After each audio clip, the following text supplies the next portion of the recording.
Good morning everyone. आज हम लोग एवरेज ड्यू डेट चैप्टर का रिवीजन करेंगे। ठीक, अभी कुछ देर तक चैट बॉक्स में कुछ मत लिखना, ठीक है, क्योंकि मेरे को पहले रिवीजन पूरा अच्छे से करवाने दो। रिवीजन होने के बाद आपके डाउट्स वगैरह जैसा है वो सारा डाउट्स वगैरह आपका लेंगे। और आज रिवीजन के साथ साथ एक एवरेज ड्यू डेट का सम भी कराऊंगा, जो पर्सनली मेरा फेवरेट सम है जो इंस्टीट्यूट ने दिया है आज तक। तो वो वाला सम भी हम लोग इस चैप्टर के बाद करेंगे। ये चैप्टर छोटा सा चैप्टर है। एग्जाम में कितने मार्क तक का आ सकता है आपको पता है? 5 मार्क तक का क्वेश्चन इससे आ सकता है। 5 मार्क से ज्यादा का क्वेश्चन आप एक्सपेक्ट ना करें इस चैप्टर से। मैक्सिमम 5 मार्क का क्वेश्चन आपको इस चैप्टर से देखने मिल सकता है। बेसिक कैलकुलेशन बेस्ड चैप्टर है। अकाउंटिंग का कोई ज्ञान नहीं है। No journal, no ledger, no PL, no balance sheet. It is just a calculation. तो आपको अपना कैलकुलेशन करना है इस पूरे चैप्टर में। क्या चीज का कैलकुलेशन सीखना है? एवरेज ड्यू डेट का कैलकुलेशन सीखना है। और ये जो कॉन्सेप्ट है this is connected with interest calculation. तो इसके साथ साथ आपको इंटरेस्ट कैलकुलेशन भी सीखना है। तो पूरे चैप्टर में जो एग्जाम में आपको क्वेश्चन देगा वो क्वेश्चन देगा calculate the average due date, calculate the interest. ये 2 क्वेश्चन दे सकता है और पूरा का पूरा प्रैक्टिकल या न्यूमेरिकल एस्पेक्ट है। No journal, no ledger, no accounting. ठीक है, सबसे पहले let us start with the concept of average due date. Average due date हम लोग किसको बोलते हैं? ध्यान से मेरा बात सुनना। अगर आप ये डेफिनेशन देखोगे तो आपको बात क्लियर हो जाएगी। आपकी कॉपी में भी सब कुछ लिखा होगा, कॉपी आपके सामने होगी। Average due date is the mean और इक्वेटेड डेट। मीन मतलब होता है average. Mean is a type of average. आपने पढ़ा होगा central tendency, mean, median, mode. These are different types of averages. Mean और equated date on which a single total payment may be made in lieu of different payments on different dates without any loss of interest to the either party, without any loss to the either party। Basic example लेता हूं आपके सामने। मान लो मैं एक manufacturer हूं या wholesaler हूं या रिटेलर हूं, आप मेरे कस्टमर हो। मैंने आपको गुड्स सेल किया है with a credit period. Credit में गुड सेल किया है, आपने अभी कैश नहीं दिया। आपने बोला 30 दिन के बाद, मान लो मैं क्रेडिट देता हूं 30 दिन का, तो 30 दिन के बाद जो जो आपने खरीदा है उसका आप पेमेंट कर दोगे। तो मान लो आपने मेरे से खरीदा, एक बेसिक एग्जांपल ले रहा हूं, 1 जनवरी को आपने मेरे से खरीदा 10,000 का। फिर 15 जनवरी को आपने मेरे से खरीदा 25,000 का। फिर 27 जनवरी को आपने मेरे से खरीदा 30,000 का। ठीक है, तीनों में ही मैंने आपको क्रेडिट पीरियड दिया है। 30 डेज में अलाउ करूंगा। आप 30 डेज के बाद मेरे को पेमेंट कर देना। 30 दिन तक कुछ नहीं करना, उसके बाद आप मेरे को अपना पूरा पेमेंट कर देना। अब ये जो 3 अलग अलग पेमेंट करने हैं, ठीक है, 3 अलग अलग, इन तीनों की ड्यू डेट अलग अलग होगी। जैसे एग्जांपल, 1 जनवरी वाला जो आपको पेमेंट करना था उसको अगर 30 दिन के बाद पेमेंट करना है तो उसका पेमेंट आपको 31 जनवरी को करना है, 31 जनवरी। 15 जनवरी वाला का अगर 30 दिन काउंट करूं तो 15 के बाद 16 दिन जनवरी में, 31 का जनवरी, 16 दिन और 14 दिन फरवरी में, 14 फरवरी। सर 14 फरवरी हॉलीडे होता है। ये तुम्हारे पर्सनल हॉलीडे की बात नहीं कर रहे हैं हम लोग, पब्लिक हॉलीडे की बात कर रहे हैं। 14 फरवरी आपका पर्सनल हॉलीडे हो सकता है, ये पब्लिक हॉलीडे नहीं है। ठीक है, 27 जनवरी के बाद 30 दिन अगर जोड़ोगे तो 4 दिन हो गया जनवरी का, 26 दिन हो गया फरवरी का, तो 26 फरवरी। ये 3 अलग अलग दिन पे आप चाहो तो 10,000, 25,000 और 30,000 मेरे को पे कर सकते हो। ये हमारा बात हुआ है। अब आप क्या है, आप मेरे पास एक दिन आए, अविनाश जी, अविनाश सर या अविनाश भैया, हम ये जो 10, 25 और 30 टोटल 65,000 का पेमेंट है ये आपको एक बार में करना चाहते हैं, एक बार में करना चाहते हैं। हम अलग अलग दिन आपको पेमेंट नहीं करके हम आपको एक बार में 65,000 का पेमेंट करना चाहते हैं। सर आप मेरे को एक ऐसी डेट बताओ जिस दिन मैं पेमेंट आपको 65,000 का करो, जिसमें ना आपका ब्याज का कोई नुकसान हो, ना मेरा ब्याज का कोई नुकसान हो, ना आपका ब्याज का कोई फायदा हो, ना मेरा ब्याज का कोई फायदा हो। सर एक ऐसी डेट बताओ जिसमें ये डिफरेंट डेट्स वाले पेमेंट मैं एक साथ सल्टा दूं, ताकि मेरे को ना आपको कोई लॉस हो in the nature of interest. इस डेट को हम लोग बोलते हैं एवरेज ड्यू डेट। तो ऐसी डेट जिस दिन इन तीनों का पेमेंट आप करो जिसमें आपका ना कोई इंटरेस्ट का नुकसान, ना मेरा कोई इंटरेस्ट का फायदा हो, वैसी डेट को हम लोग बोलते हैं एवरेज ड्यू डेट। मान लो हमने कैलकुलेट की कि इन तीनों की जगह तुम एक पेमेंट मेरे को कर दो, मान लो मैं एग्जांपल ले रहा हूं 17 फरवरी को मेरे को पेमेंट कर दो। मैंने तुमसे बात कर ली, एवरेज ड्यू डेट कैलकुलेट किया, 17 फरवरी को पेमेंट कर दो, मैं तुमसे और कुछ नहीं लूंगा, जो 65,000 था वो 65,000 का पेमेंट कर दो। तो सर ये जो 65,000 का 17 फरवरी को हम लोग पेमेंट कर रहे हैं, आज के दिन पेमेंट करने से ना कोई आप मेरे से ब्याज लेंगे ना हम आपसे कोई रिबेट लेंगे। बट मान लो सर 17 फरवरी को मैं नहीं कर पाया, मैंने आपको बोला 25 फरवरी को 65,000 दे दूंगा, तब मैं आपको बोलूंगा 25 फरवरी को जो 65,000 दोगे ना, उसके साथ साथ तुमको 8 दिन का ब्याज भी देना होगा, क्योंकि 17 तारीख को पेमेंट करने का बात था, वो थी एवरेज ड्यू डेट। अगर आप एवरेज ड्यू डेट के बाद में पेमेंट करते हो, एवरेज ड्यू डेट के बाद में पेमेंट करते हो, तो आपको इंटरेस्ट देना पड़ेगा। मतलब the debtor will pay interest to its creditor, the debtor will pay interest to its creditor. अगर आप बोले सर मेरे पास पैसा आ गया है 14 फरवरी को ही, इस साल कोई खर्चा नहीं हुआ है सर, कोई खर्चा नहीं हुआ, किसी को कोई गिफ्ट नहीं देना है सर, 14 फरवरी को आपका पूरा पैसा दे देंगे, हम बोलेंगे आई लव यू, आप दे दो 14 फरवरी को मेरे को पैसा। और 14 फरवरी को जब आप मेरे को पैसा दोगे तो 17 को देना था, 14 को आप पेमेंट करे हो, 3 दिन का हम आपको क्या अलाउ करेंगे, 3 दिन का हम आपको रिबेट अलाउ करेंगे। तो ऑलवेज रिमेंबर इंटरेस्ट का कॉन्सेप्ट क्या होता है, अगर आपने एवरेज ड्यू डेट के दिन पेमेंट कर दिया, एवरेज ड्यू डेट के दिन पेमेंट कर दिया, no interest has to be paid by you, no rebate will be given by me. But अगर आपने एवरेज ड्यू डेट के बाद पेमेंट करने का सोचा, एवरेज ड्यू डेट के बाद पेमेंट करने का सोचा, तो आपको मेरे को इंटरेस्ट देना पड़ेगा, the debtor will pay interest to the creditor. और अगर आप एवरेज ड्यू डेट से पहले पेमेंट सिलटाने आ रहे हो, तो फिर आपको क्या करना पड़ेगा, आपको रिबेट मिलेगा मेरे से, मैं आपको रिबेट अलाउ करूंगा। एक बच्चे का बहुत स्मार्ट क्वेश्चन था, मेरे पास व्हाट्सएप में एक क्वेश्चन आया, आप लोगों ने सोचा कि नहीं पता नहीं, सर 27 जनवरी को माल खरीद लिया, इस क्वेश्चन में आपका 1 महीने का क्रेडिट है, कोई दिक्कत नहीं। मान लो सर आपका जो क्रेडिट होता वो क्रेडिट विदाउट एनी डेज, मतलब आप फर्स्ट डे से इंटरेस्ट चार्ज करते हो, या पे कैश और पे विथ इंटरेस्ट। तो सर मान लो इन 3 डेट का एवरेज ड्यू डेट, इन 3 डेट का एवरेज ड्यू डेट निकलता 18 जनवरी, 1 जनवरी, 15 जनवरी, 27 जनवरी, you are not allowing any credit days. तो मान लो सर तीनों का due date average due date निकला 18 जनवरी। सर 18 जनवरी को हम पेमेंट करें कैसे, पेमेंट क्यों नहीं कर सकते? सर हमको तो उस दिन पता ही नहीं था ना कि 27 जनवरी को हम आपसे माल खरीदने वाले हैं। सर हमको कैसे पता था 27 जनवरी को हम आपसे माल खरीदेंगे? तो सर हम 18 को पेमेंट करने कैसे आ सकते हैं?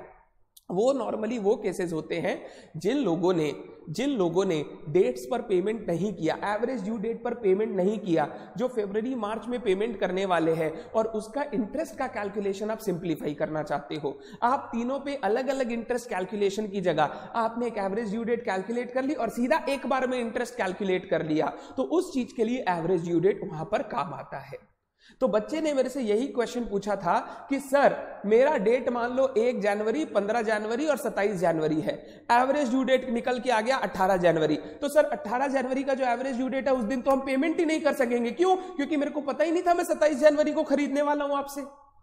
तो उस केस में हम लोग एवरेज ड्यू डेट इसलिए नहीं निकाल रहे हैं कि हमको उस दिन पेमेंट लेना है, average due date interest calculation के लिए निकाला जा रहा है, to simplify that calculation and nothing else. तो एवरेज ड्यू डेट का कॉन्सेप्ट, भैया मोहित को अंदर लीजिए, हाँ ठीक है मैं ले रहा हूं, जो आ रहा है ले रहा हूं। तो एवरेज ड्यू डेट का कैलकुलेशन हम लोग करते हैं इंटरेस्ट कैलकुलेशन को सिंप्लीफाई करने के लिए। बोला जाता है अगर आपके बहुत सारे पेमेंट आउटस्टैंडिंग है और आप सबके अगेंस्ट एक सिंगल पेमेंट करना चाहते हो, तो एवरेज ड्यू डेट ऐसी डेट रहेगी जिस दिन अगर आप वो सारा पेमेंट का एक पेमेंट करोगे तो there will be no loss of interest to either parties. पहले बताओ एवरेज ड्यू डेट का बेसिक कैलकुलेशन, एकदम बेसिक कॉन्सेप्ट एकदम क्लियर है, ये एग्जाम में पक्का आएगा। ये पहले इंटर लेवल का चैप्टर था, फाउंडेशन में इंट्रोड्यूस किया गया है। तो एवरेज ड्यू डेट या अकाउंट करेंट में से एक आना एकदम कंपलसरी है, और ज्यादा इंस्टीट्यूट का फेवरेट एवरेज ड्यू डेट है, तो प्लीज इस पे ध्यान दीजिएगा, एग्जाम में पक्का आएगा। और ये चैप्टर ऐसा है ना, राइट किया तो 5 में 5, रॉन्ग किया तो 5 में 0, कोई स्टेप मार्किंग वगैरह यहां पर ज्ञान नहीं है, अनलेस आप एकदम लास्ट में जाके सिली मिस्टेक कर दिए, otherwise there is no step marking in this type of questions. अब when payment is not made on average due date, ध्यान से, the party receiving the amount charges interest for as many days as the payment is delayed from the average due date. अगर आपने average due date के पर payment नहीं किया तो सामने वाली पार्टी आपसे इंटरेस्ट चार्ज करेगी। मैंने वही सिखाया, एकदम ये कॉन्सेप्ट याद रखो। देखो सिंपल कॉन्सेप्ट, लाइन बना दिया, ये हो गया एवरेज ड्यू डेट। अगर एवरेज ड्यू डेट के बाद पेमेंट करोगे, creditor will charge interest, creditor will charge interest. अगर एवरेज ड्यू डेट के बाद पेमेंट करोगे, अगर एवरेज ड्यू डेट के पहले पेमेंट करोगे, क्रेडिटर विल अलाउ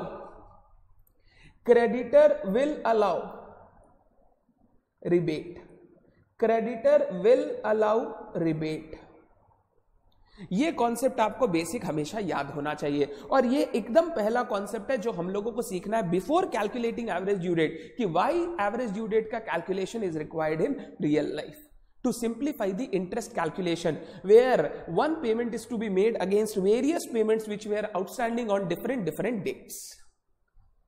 पहले बताइए, ये बात बिल्कुल क्लियर है क्या? सर इस पे क्या शॉर्ट नोट आ सकता है? बिल्कुल आ सकता है short note on average due date. तो आपको यही लिखना है पहले एवरेज ड्यू डेट का डेफिनेशन, फिर अगर एवरेज ड्यू डेट पे पेमेंट किया, no loss of interest to either parties. Average due date के बाद पेमेंट किया, creditor will charge interest. Average due date के पहले पेमेंट किया, क्रेडिटर विल अलाउ रिबेट। आपको यही चीज लिख के आना है एग्जाम में। डन। अब सर एवरेज ड्यू डेट कहां कहां काम आ सकता है, और दूसरी तरीके से बोलूं तो सर एवरेज ड्यू डेट से कैसी तरीके के क्वेश्चन एग्जाम में पूछे जा सकते हैं। आपको यहां पे 4 एप्लीकेशंस दिया हुआ है, प्लीज ये रिमेंबर रखें, प्लीज रीजन मैं बता रहा हूं। क्वेश्चन एग्जाम में थ्योरी में पूछ लेगा व्हाट आर द एरियाज और in which areas the concept of average due date is used, तो आपको ये वाला आंसर लिख के आना पड़ेगा। क्या क्या सीखे? पार्टनर्स का इंटरेस्ट ऑन ड्राइंग कैलकुलेट करने में, पार्टनरशिप में जो पार्टनर्स होते हैं वो ऑन अ रेगुलर बेसिस अपना कुछ पैसा ड्रॉ करते हैं पार्टनरशिप फर्म से अपना घर चलाने के लिए। ये जो ड्राइंग्स वो कर रहे हैं, अगर डीड में लिखा हुआ है कि इंटरेस्ट ऑन ड्राइंग चार्ज करना है, तो उसको कैलकुलेट करने के लिए एक सिंप्लीफाइड तरीका एवरेज ड्यू डेट का हम लोग यूज कर सकते हैं। आपने वो सारा सीख रखा है, अगर सेम डेट पे हर महीने इतना रुपया उठाए तो उसका शॉर्टकट कैलकुलेशन वो अलग है। मान लो हैफर्ड मैनर में उठा रहा है हर महीने अलग अलग अमाउंट, अलग अलग डेट्स, तो उस कैलकुलेशन को सिंप्लीफाई करने के लिए आप एवरेज ड्यू डेट यूज कर सकते हो। दूसरा, for settling accounts between principal and agent, principal ने एजेंट को माल दिया, बोला बेचो, पैसे लाओ, पैसे ला के हमें वापस करो, तो एजेंट अगर पैसा देने वगैरह में डिले करता है तो उस पे इंटरेस्ट कैलकुलेशन जो होगा वो एवरेज ड्यू डेट यूज करके सिंप्लीफाई किया जा सकता है।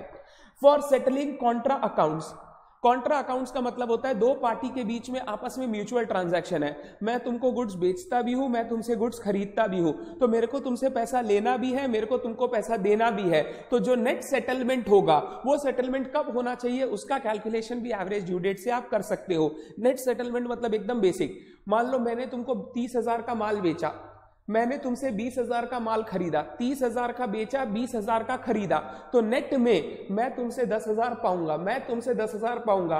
ये 10,000 मैं तुमसे किस दिन ले लूं ताकि कोई लॉस ऑफ इंटरेस्ट ना हो, वही एवरेज ड्यू डेट आपको कैलकुलेशन करके इजीली दे देगा। Last, for making lump sum payment against various bill drawn on different dates with different due date, बहुत सारे बिल्स हैं, उन सारे बिल्स को आप एक बार में पेमेंट करके खत्म करना चाहते हो तो वो कैलकुलेशन भी आपको एवरेज ड्यू डेट करके दे देगा। और ये चारों ही सिनेरियो में इंटरेस्ट के कैलकुलेशन को सिंप्लीफाई करने के लिए हम लोग एवरेज ड्यू डेट का कॉन्सेप्ट यूज करेंगे। प्लीज थ्योरी के लिए, अब मैं बार बार बोलता हूं, मैं क्लास में भी बहुत पढ़ाता हूं, थ्योरी थोड़ा सा लिखो, अगर इंस्टीट्यूट के मैथ जैसा तो मार्क्स हमेशा ज्यादा मिलता है। आप बोलते हो ना कुछ बच्चे सर वो बहुत अच्छे से रट लेता है, थोड़ा सा तो देखो रटने का कैपेबिलिटी होना चाहिए फॉर थ्योरी क्वेश्चंस। तो थ्योरी क्वेश्चंस अगर आपको थोड़ा लर्न करना है तो मैं ये जो मार्क करा रहा हूं इन क्वेश्चन को ध्यान रखो, यही क्वेश्चन एग्जाम में आएंगे। तो अभी तक मैंने बोला एवरेज ड्यू डेट क्या होता है, इंटरेस्ट का कैलकुलेशन कैसे सोचते हैं, और एवरेज ड्यू डेट में क्या क्या सम आ सकता है। अब सम्स क्या क्या आ सकता है, बहुत सारे बिल्स या अमाउंट आउटस्टैंडिंग है, उनके अगेंस्ट एक सिंगल पेमेंट करना है, एवरेज ड्यू डेट और इंटरेस्ट निकालो। दूसरा, दो पार्टी के बीच में कॉन्ट्रा ट्रांजैक्शन हो रहा है, कॉन्ट्रा ट्रांजैक्शन नेट सेटलमेंट कब करना है ये बता के दो। तीसरा, पार्टनर्स का इंटरेस्ट ऑन ड्राइंग का कैलकुलेशन। एक चीज आपने और सीखा होगा, याद करना वो बात, अगर आपने बैंक से लोन ले रखा है जो धीरे धीरे ईएमआई में वगैरह में पेमेंट करना था, उन सारे के अगेंस्ट उनका अगर इंटरेस्ट कैलकुलेशन सिंप्लीफाई करना है तो भी हम लोग एवरेज ड्यू डेट यूज कर सकते हैं। तो टोटल 4 टाइप के क्वेश्चन आपके सामने आएंगे। मैंने आपको क्लास में चारों टाइप के क्वेश्चन कराए हैं। आज भी जब मैं बात करूंगा तो एक बार चारों चीज को रिवाइज करवाना चाहूंगा। पहले बताइए, क्या ये एवरेज ड्यू डेट का बेसिक कॉन्सेप्ट सारे बच्चों को क्लियर है? कोई ऐसा बच्चा जिसको ये कॉन्सेप्ट समझ में ही ना आया हो? एक बार हाँ या ना लिख दो। कोई ऐसा बच्चा जिसको कॉन्सेप्ट समझ में नहीं आया? सबको आना चाहिए। एकदम बेसिक कॉन्सेप्ट है और ये सब चैप्टर में फुल मार्क्स मिलने चाहिए, एक भी मार्क्स खराब नहीं होना चाहिए। अगर तुमको 100 में 80 90 लाना है, और यार लाना ही चाहिए लाइफ में, ये तो एम होना ही चाहिए कि हमको अच्छा करना है यार। मैं कंपटीशन की बात नहीं कर रहा हूं कि तुम इससे झगड़ो तुम उससे झगड़ो, तुम अपना मन में एक टारगेट लो, यार मेरे को अकाउंट्स में 90 चाहिए, तो वो चाहिए यार, अपने लिए चाहिए। तो ये सारे चैप्टर्स तुमको हमेशा हेल्प करेंगे मार्क्स गैदर करने में। तो इन चैप्टर पर हमेशा फोकस रखो। Every second day, third day, fourth day एक एक सम बस बनाते जाओ, तुम देखोगे ये सब चैप्टर हमेशा याद रहेगा, इनको रिवाइज करने का जरूरत नहीं पड़ता। मैं रिवीजन इसलिए करा रहा हूं ताकि एक बार रीआइटरेट कर दूं सारे पॉइंट्स, उसके बाद तुम अपना क्वेश्चन इजीली सॉल्व कर सको। डन। अब चलिए हम लोग एवरेज ड्यू डेट का कैलकुलेशन सीखते हैं। पहला टाइप का सम हो गया एकदम प्लेन सम। प्लेन सम में क्या हो गया, हम दोनों के बीच में मैंने आपको गुड्स सेल किया है, मैं क्रेडिटर आप डेटर, बहुत सारे बिल ड्रॉ किए हैं या बहुत सारे दिन मैंने आपको गुड्स बेचा है, डिफरेंट डेट्स पर डिफरेंट अमाउंट। आपको कैलकुलेट करना है एवरेज ड्यू डेट, ऐसी डेट जिस दिन उन बिल्स के अगेंस्ट एक सिंगल पेमेंट टोटल पेमेंट करूं तो बात खत्म हो जाए। पहला एकदम प्लेन वनीला सम, जहां पे मेरे को आपसे पैसा पाना है, डिफरेंट डेट्स पर आउटस्टैंडिंग है, इनके अगेंस्ट मेरे को एक एवरेज ड्यू डेट कैलकुलेट करना है। No mutual transaction, only I am selling to you, I am the creditor, you are the debtor. Average due date का फॉर्मूला उस केस में ध्यान से, बेस डेट क्या होता है सर? बेस डेट, जो ड्यू डेट्स हम लोग निकालते हैं क्वेश्चन में, जो ड्यू डेट्स दी हुई रहती है, उन ड्यू डेट्स में जो सबसे छोटा डेट होता है उसको हम लोग बेस डेट ले लेते हैं। ये हमारे कैलकुलेशन को ड्राइव करता है। Base date is the date which drives your calculation for average due date. Base date plus और minus total of product divided by total of amount, एकदम basic formula. Base date plus और minus मतलब अगर negative आ गया तो minus भी हो जाएगा, प्लस और minus total of product divided by total of amount. ठीक है, अब ध्यान से, हम लोग जब एवरेज ड्यू डेट का सम बनाना सीखे थे, हम लोग किस तरीके से बनाते थे? सुनना ध्यान से। Computation of average due date हम लोग 4 कॉलम यूज करते थे, due date, amount, number of days, due date, amount, number of days, और एक क्या होता था बोल? प्रोडक्ट। प्रोडक्ट क्या होता था?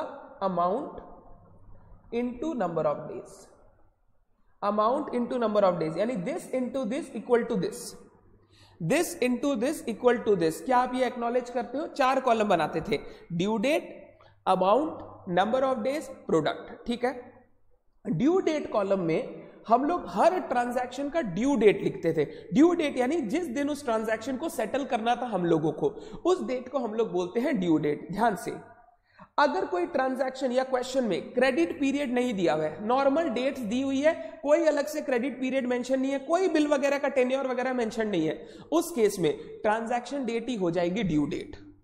मान लो मेरे और तुम्हारे बीच में ट्रांजैक्शन हो रहा है, मैं बोला या तो अभी कैश में दे, अगर बाद में देगा तो जितने दिन बाद में देगा उसका मैं इंटरेस्ट चार्ज करूंगा, तो आज का ट्रांजैक्शन डेट ही ड्यू डेट है, या तो आज दे दे, बाद में देगा तो इंटरेस्ट लगेगा। तो अगर आपको कोई क्वेश्चन में टेन्योर बिल का मेंशन वगैरह ना करे या फिर ट्रांजैक्शन डेट के साथ कोई क्रेडिट पीरियड मेंशन ना करे, तो वही ट्रांजैक्शन डेट ड्यू डेट हो जाती है। दूसरा, अगर क्वेश्चन में आपको ट्रांजैक्शन डेट के साथ साथ क्रेडिट पीरियड मेंशन करे, बिल ना मेंशन करे, क्रेडिट पीरियड मेंशन करे, तो आप ट्रांजैक्शन डेट से वो क्रेडिट पीरियड ऐड कर देना, आपका ड्यू डेट निकल जाएगा। जैसे एग्जांपल, मेरे क्वेश्चन में 1 जनवरी मेरा ट्रांजैक्शन डेट था, 1 जनवरी, 30 दिन का क्रेडिट पीरियड था, बिल नहीं था, 30 दिन का क्रेडिट पीरियड था, तो 1 जनवरी से 30 दिन जोड़ा, 31 जनवरी निकल गया। अगर आपको क्रेडिट पीरियड दिया हुआ है तो आप नॉर्मल ट्रांजैक्शन डेट से क्रेडिट पीरियड ऐड करो, आपका निकल जाएगा ड्यू डेट। तीसरा, अगर आपको बिल दिया हुआ है, बिल ऑफ एक्सचेंज, और उसके साथ आपको टेन्योर मेंशन करके दिया हुआ है, तो जैसे बिल ऑफ एक्सचेंज चैप्टर में हमने ड्यू डेट कैलकुलेशन सीखा था, क्या सीखा था? जिस दिन का डेट दिया हुआ है, date of acceptance or date of drawing, depending on bill after date, bill after sight, date of drawing, date of acceptance से हम लोग टेन्योर ऐड करेंगे तो वो आ जाएगा ड्यू डेट जिस दिन टेन्योर कंप्लीट हुआ, प्लस 3 डेज ऑफ ग्रेस करेंगे तो अपना फाइनल ड्यू डेट निकल के आ जाएगा। तो अगर आपको बिल दिया हुआ है तो 3 डेज ऑफ ग्रेस ऐड करना है, अगर बिल नहीं दिया हुआ है तो 3 डेज ऑफ ग्रेस ऐड करने का जरूरत नहीं है। तो देख ड्यू डेट में 3 केस, पहला कोई टेन्योर वगैरह क्रेडिट पीरियड मेंशन नहीं किया हुआ है तो ट्रांजैक्शन डेट, ड्यू डेट, ये अकाउंट करंट में भी काम आएगा। ट्रांजैक्शन के साथ साथ आपको क्रेडिट पीरियड दिया हुआ है बट बिल ऑफ एक्सचेंज नहीं है तो ट्रांजैक्शन से क्रेडिट पीरियड ऐड करो, ड्यू डेट आ गया। अगर बिल ऑफ एक्सचेंज है तो ट्रांजैक्शन से क्रेडिट पीरियड ऐड किया plus 3 days of grace add किया, आपका ड्यू डेट आ गया। कोई बच्चे को यहां पे डाउट? तो पहला हम लोग कैलकुलेट करेंगे ड्यू डेट, डन। दूसरा कॉलम में अमाउंट, अमाउंट ऑफ ट्रांजैक्शन आपको क्वेश्चन में दिया रहेगा, वो आपको 1-1-1-1 करके लिख देना है, कोई ज्ञान नहीं है इसमें। तीसरा कॉलम नंबर ऑफ डेज। अब नंबर ऑफ डेज के लिए आपको सबसे पहले सेलेक्ट करना होगा एक बेस डेट। आपको सबसे पहले सेलेक्ट करना होगा बेस डेट, और बेस डेट से फिर आप कैलकुलेट करोगे number of days, base date to due date. सुनना ध्यान से, मेरा ड्यू डेट मान लो 4 ड्यू डेट या 3 ड्यू डेट लिखता हूं, 31 जनवरी, 14 फरवरी और 26 फरवरी। इन तीनों दिन में जो छोटा डेट है, सबसे छोटा डेट कौन सा है सर? 14 फरवरी। अरे 14 इससे नहीं, सबसे छोटा डेट मतलब जो सबसे पहले आता है कैलेंडर में, 31 जनवरी। ये हमारा हो गया बेस डेट। अब नंबर ऑफ डेज कॉलम में हम लोग क्या निकालते हैं? बेस डेट से लेकर ड्यू डेट तक का डिफरेंस कितना है, बेस डेट से लेकर ड्यू डेट तक का डिफरेंस कितना है। तो नंबर ऑफ डेज में पहला वाला में बेस डेट 31 जनवरी, ड्यू डेट भी 31 जनवरी, कितना डिफरेंस? 0 डेज। दूसरा वाला बेस डेट 31 जनवरी, ड्यू डेट 14 फरवरी, तो 31 जनवरी मतलब जनवरी खत्म, फरवरी का कितना दिन? 14 दिन, आ जाओ 14 डेज। फिर 31 जनवरी से 26 फरवरी, 31 जनवरी में जनवरी खत्म तो 26 दिन फरवरी का, आ जाओ 26 डेज। तो नेक्स्ट कॉलम में हम लोग निकालते हैं number of days. Number of days कहां से कहां तक, ये बस याद रखने का चीज है। नंबर ऑफ डेज कहां से कहां तक? बेस डेट से लेकर ड्यू डेट तक, और यही अकाउंट करंट में भी करना है फॉरवर्ड मेथड में, बेस डेट से लेकर ड्यू डेट तक। नॉर्मली हम लोग बोलते हैं ड्यू डेट से लेकर जो आपका अकाउंट करंट डेट है वहां तक। तो ये चीज आपको ध्यान रखने का है। यही सब कैलकुलेशन जो यहां कर रहे हो बिल्स ऑफ एक्सचेंज में भी किया, यहां पे भी किया, अकाउंट करंट में भी करना है। अमाउंट, प्रोडक्ट का कॉलम क्या है? कुछ नहीं, amount into this, amount into number of days equal to product. पहला वाला तो 0 है, 0 हो जाएगा। दूसरा वाला अमाउंट था 25,000, तो 25,000 इंटू 14 जो भी आएगा 3.5 लाख। तीसरा वाला अमाउंट था 30,000, 30,000 इंटू 26 तो 6 लाख और 180, 6 हो गया 780। ये हो गया टोटल प्रोडक्ट्स। अब फॉर्मूला क्या बोला? बेस डेट 31 जनवरी प्लस सम ऑफ प्रोडक्ट। ये सम ऑफ प्रोडक्ट मतलब इस कॉलम का total 3, 7, 10, 11,30,000। Sum of product 11,30,000 divided by sum of the amounts. ये अमाउंट तीनों मिला के कितना हो गया? ये अमाउंट तीनों मिला के हो गया 25, 30, 55 और 10, 65, 65 डिवाइडेड बाई 65,000। 31 जनवरी base date plus total of product which is 11,30,000। हो सकता है मेरा कहीं गलती हो गया हो, तुम लोग देख लेना, वो सब समझने का बात है। Divided by summation of amount which is amount column का टोटल 65,000। अब अगर 11,30,000 डिवाइडेड बाई 65,000 करूं तो ये आ गया मेरा 31 प्लस 17.38 डेज, 17.38 डेज। ठीक है, 17.38 मतलब 17 दिन के बाद आपको पेमेंट करना है। तो हमने हमेशा कहा अपर राउंडिंग ऑफ करो, तो 18 डेज पे राउंडिंग ऑफ कर दो। 31 जनवरी से 18 डेज अगर जोड़ोगे तो आंसर आ जाएगा 18 फरवरी is my average due date. Answer आ जाएगा 18 फरवरी is my average due date. अगर 18 फरवरी को आप तीनों का पेमेंट कर देते हो टोटल मिला के तो बात खत्म, कोई दिक्कत नहीं। 18 के बाद करोगे तो इंटरेस्ट लगेगा, 18 के पहले करोगे तो रिबेट अलाउ करूंगा। ये आपका एवरेज ड्यू डेट का सबसे पहला कॉन्सेप्ट। कोई ऐसा बच्चा जिसको इस बात पर दिक्कत है? कोई ऐसा बच्चा जिसको इस बात पर दिक्कत है? एकदम सिंपल कॉन्सेप्ट है, बस फॉर्मूला याद होना चाहिए। Base date plus summation of product divided by summation of amount. Base date से नंबर ऑफ डेज कैसे कैलकुलेट करते हैं? बेस डेट से ड्यू डेट तक। Hope everyone is clear with the type 1 question. कोई ऐसा बच्चा जिसको ये टाइप 1 क्वेश्चन क्लियर नहीं है, प्लीज चैट बॉक्स में लिखो टाइप 1 क्वेश्चन सबको क्लियर है ना। अगर किसी बच्चे को ऐसा लगता है थोड़ा सा और समझना है सर, ये अंग्रेजी में लिखा हुआ बहुत अच्छे से है, इंस्टीट्यूट की मैट रीड कर लेना, मैं बोल रहा हूं ये बहुत अच्छे से लिखा हुआ है, अच्छे से एक बार रीड कर लोगे अपने आप पॉइंट्स लाइन में आ जाएगा, मैंने भी लिखवाया है, आप ये भी रीड कर सकते हो। डन भैया। 18 के बाद जो इंटरेस्ट कैलकुलेट होगा वो 65,000 के ऊपर होगा। यस, 18 तारीख को हमने बोला आप 65,000 पे कर दो, हमने टोटल पेमेंट की बात की, 18 को 65 पे कर दो। अगर 18 को 65 पे नहीं किया, बाद में पे किया, तो अब जो इंटरेस्ट निकलेगा वो 65 पे निकलेगा, पूरे 65 पर निकलेगा। ड्यू डेट में ग्रेस पीरियड ऐड करना है या नहीं, उसमें थोड़ा कंफ्यूजन होता है, प्लीज एक बार क्लियर कर दीजिए। सिंपल बात बोल रहा हूं, अगर क्वेश्चन में बिल ऑफ एक्सचेंज दिया हुआ है, बिल ऑफ एक्सचेंज बिल्स दिया हुआ है, तो आप डेज ऐड करेंगे। अगर बिल्स का बात नहीं किया है तो आप डेज ऑफ ग्रेस ऐड नहीं करेंगे। तो बिल ऑफ एक्सचेंज अगर दिया है तो 3 डेज ऑफ ग्रेस ऐड होगा, अदरवाइज नहीं होगा। आपको क्वेश्चन में समझना होगा वहां पे क्या चीज के बारे में बात कर रहा है, बिल्स ऑफ एक्सचेंज है या नहीं है। अगर है तो ऐड करना, नहीं है तो 3 डेज ऑफ ग्रेस इग्नोर कर देना। डन है बात। मैं एग्जांपल दे दूं, अगर सिर्फ बिल लिखा है तब भी अपने ऐड करना होगा, हां तभी ऐड करना होगा, नहीं तो नहीं करना होगा। ठीक है, एक बार मैं आपको जैसे एग्जांपल दिखाता हूं, होगा पक्का ही क्वेश्चन यहां पे। जैसे इस क्वेश्चन में डायरेक्टली ड्यू डेट दे दिया, तो इसमें तो बिल वगैरह का कोई माथा लगाना ही नहीं है, इसमें भी दे दिया है सीधा ही ड्यू डेट। हां, इसमें देखो calculate average due date from following information, यहां लिखा है date of the bill, date of the bill. जब वर्ड वो बिल मेंशन कर दिया, तो जब मैं इससे टेन्योर ऐड करूंगा ना, मेरे को 3 डेज ऑफ ग्रेस ऐड करना होगा, क्योंकि यहां पे टर्म बिल मेंशन कर दिया है। अगर यहां पे बिल मेंशन नहीं करता, सीधा लिखता डेट ऑफ द ट्रांजैक्शन और वहां लिखता क्रेडिट पीरियड, तो फिर मैं इसको ऐड नहीं करता, क्योंकि ये बिल ऑफ एक्सचेंज नहीं है। डेज ऑफ ग्रेस सिर्फ बिल ऑफ एक्सचेंज के लिए एप्लीकेबल है, दूसरे चीजों के लिए एप्लीकेबल नहीं है। डन है क्या इशू? पक्का 100%? सारे बच्चों को क्लियर है? एक बार मेरे को फॉर्मूला रीआइटरेट कर दो, सब लोग घर पे बैठे बैठे, तुम्हारे मन की आवाज मैं सुन सकता हूं, फॉर्मूला रीआइटरेट कर दो। एवरेज ड्यू डेट का बेसिक फॉर्मूला है base date plus summation of product divided by summation of amount. Base date plus summation of product divided by summation of amount, ये बेसिक कैलकुलेशन का formula है। Done. अब मैं एक question दिखाना चाहता हूं। क्वेश्चन दिखाने से पहले ये बात आपको वापस रिपीट कर दूं, फॉर्मूला बता दिया, इसके बाद पेमेंट करोगे इंटरेस्ट लगेगा, इससे पहले पेमेंट करोगे रिबेट मिलेगा, वापस बोल दिया मैंने आपको। सम दिखा रहा हूं, एवरीवन कॉपी जो है उसके एकदम पीछे चले जाओ, एक पेज पे, व्हाइट पेज पे, पेन कैलकुलेटर ले लो। मैं सम तब तक नहीं दिखाऊंगा जब तक तुम्हारे पास ये सब ना आ गए हो। एवरीवन, दिल खुश कर दूंगा सम करवा के, हो सकता है मैंने क्लास में करवाया हो, नहीं भी करवाया यहां करवा रहा हूं, दिल खुश कर दूंगा क्वेश्चन करा के, मन खुश हो जाएगा क्वेश्चन करके।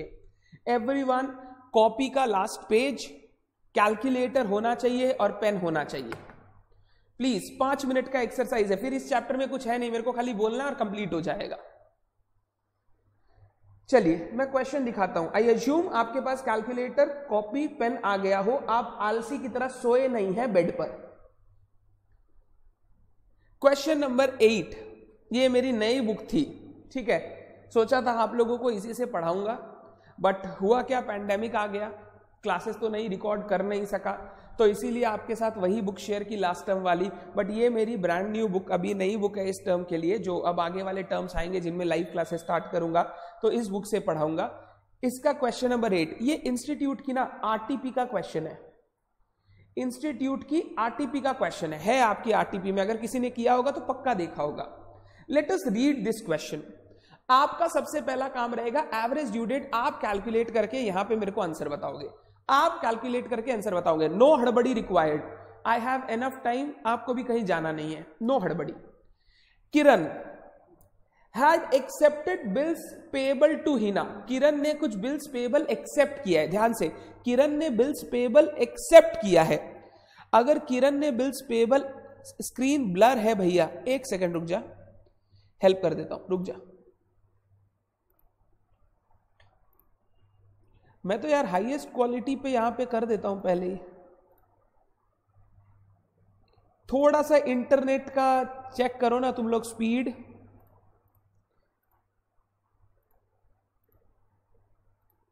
अब देखो तो मैंने थोड़ा सेटिंग चेंज किया है, ठीक हो गया होगा। थोड़ा इंटरनेट का स्पीड चेक करो, स्क्रीन थोड़ा सा ये कर देता हूं, ले, और अच्छा दिखाई दे रहा है क्या? ये कर देता हूं। और अगर मेरे से भी तुम लोगों को दिक्कत है तो लो, ये कर देता हूं, मैं भी गायब। बस कोई एक जन होगा जो कंप्यूटर में लिख रहा है, जो आपको दिख नहीं रहा है, मैजिक टाइप का करेंगे हम लोग। आपको क्वेश्चन अब सबको दिख रहा है? मेरे को ये ज्ञान मत देना लास्ट में कि सर क्वेश्चन नहीं दिखा तो इसीलिए मेरे से गलती हो गया, ये ज्ञान मत देना मेरे को। पढ़ रहा हूं वापस। Kiran has accepted bills payable to Hina. Kiran ने एक्सेप्ट किया है, ध्यान से, किरण एक्सेप्ट, तो ये किरण हो गया डेटर, हो गया, हो गई please, Hina creditor, Kiran debtor, Hina creditor. Please सारे बच्चों को ये समझ में आना चाहिए, बेसिक चीज है ये एकदम, ठीक है। Falling due on different dates, different different dates पर ड्यू है वो। The details of bills are as follows. Bills का डिटेल दिया, डेट ऑफ बिल दिया, अमाउंट दिया और इशुएंस दिया। इशुएंस मतलब टेन्योर ऑफ द बिल दिया, 4 महीना, 3 महीना, 6 महीना, 3 महीना। क्योंकि यहां पे बिल ऑफ एक्सचेंज है तो 3 डेज ऑफ ग्रेस आपको ऐड करना है, ठीक है। On 1 July it was agreed that these bill should be withdrawn. 1 जुलाई को हमने डिसाइड किया सारा बिल खत्म करो, ठीक है। And Kiran should accept on that date 2 bills. Kiran नया 2 बिल एक्सेप्ट करेगी, 1 for 10,000 due in 4 months and the other for balance with interest due in 6 months। एक 10,000 का बिल रहेगा और जो बैलेंस अमाउंट प्लस इंटरेस्ट है वो दूसरे बिल का अमाउंट रहेगा जिसका टेन्योर रहेगा 6 महीना। Calculate the amount of second bill taking interest at 10% per annum, take 365 days in the year। बोल रहा है सेकंड बिल का अमाउंट कैलकुलेट करके दो। सेकंड बिल में क्या क्या चीज है बताओ तो? सर एक तो बचा हुआ पैसा, बचा हुआ पैसा एक बार कितना है बोल रहा हूं, 3, 5, 8, 3, 11, 6, 17, 17.5 में 10 गया तो 7,500 का जो मेन अमाउंट था वो बाकी है, प्लस इंटरेस्ट भी बाकी है, तो 7,500 प्लस इंटरेस्ट टोटल कैलकुलेट करके तुमको सेकंड बिल का अमाउंट बताना है। और इंटरेस्ट कैलकुलेशन को सिंप्लीफाई करने के लिए, हम लोग क्या निकालेंगे? Average due date. ये क्वेश्चन में ना ध्यान से, एवरीवन प्लीज एक बार ध्यान से, क्वेश्चन में एवरेज ड्यू डेट वर्ड का जिक्र तक नहीं है। मतलब एग्जाम में क्वेश्चन सामने अगर पहली बार आ गया तुम ये बौखला जाओगे, बिल्स ऑफ एक्सचेंज का क्वेश्चन पूछा है कि एवरेज ड्यू डेट का क्वेश्चन पूछा है, ये तुम्हारे मन में टेंशन हो जाएगा। क्योंकि बिल्स में भी आप रेन्यूअल रिटायरमेंट करते थे, जहां पे पुराना बिल कैंसिल करके नया बिल ड्रॉ करते थे तो इंटरेस्ट कैलकुलेट करते थे। अब तुम्हारे मन में ये डाउट आने लग जाएगा ये किस चैप्टर का क्वेश्चन है। ध्यान देना है, यहाँ पे मेन काम है इंटरेस्ट का कैलकुलेशन, और उसी को सिंप्लीफाई करने के लिए हम लोग निकालते हैं एवरेज ड्यू डेट। तो ये एवरेज ड्यू डेट चैप्टर का क्वेश्चन है। डन। मैं चाहूंगा सारे बच्चे, everyone, please please please calculate average due date, please please please calculate average due date. सारे बच्चे कैलकुलेट करेंगे एवरेज ड्यू डेट।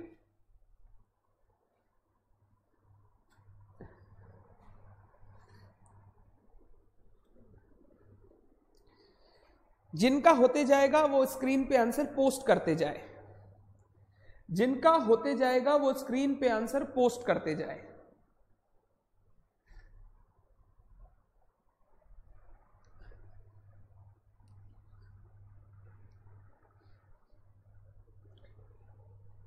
बहुत बढ़िया, सब बहुत बढ़िया।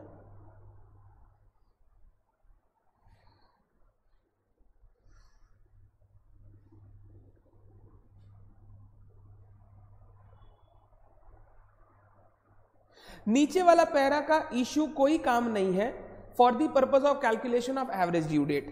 एवरेज ड्यू डेट निकालने के लिए इश्यू नीचे वाले पैरे का कोई काम नहीं है। आपको डेट, अमाउंट, टेन्योर दिया हुआ है तो आप इससे एवरेज ड्यू डेट कैलकुलेट कर सकते हैं। तो एक बार वो कर लीजिए, फिर मैं वापस पढ़ देता हूं आपके लिए। शैलजा का आंसर आ गया 2 सितंबर। Very quick. राइट है कि रॉन्ग है पता नहीं, बट गुड।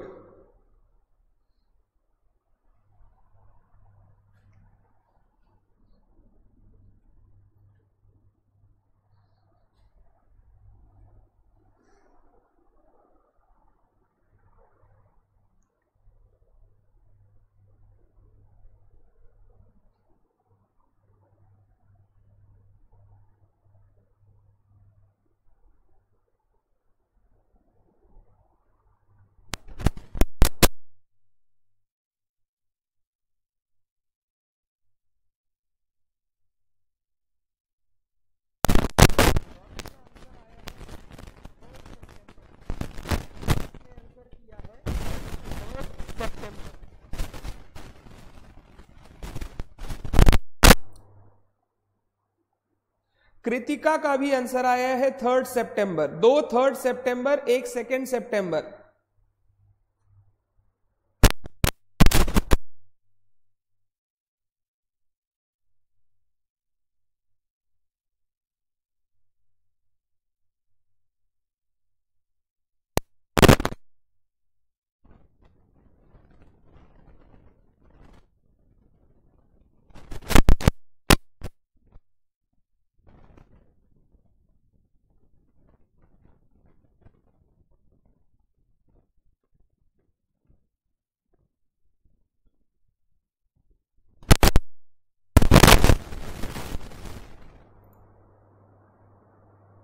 हेलो हेलो, हाँ सारे बच्चे कैलकुलेट कर रहे हैं, ये अजम्पशन है मेरा, I don't prove me wrong.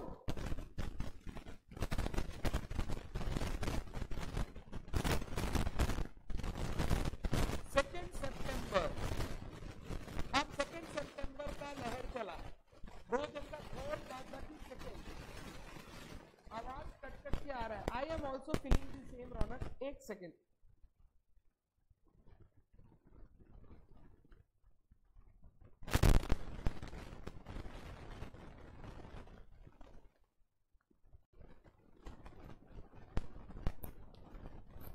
Hello hello hello, अब आवाज सही आ रहा है यामिनी, रौनक, अब आवाज सही आ रहा है? ओके, वो माइक में थोड़ा इश्यू हो रहा है।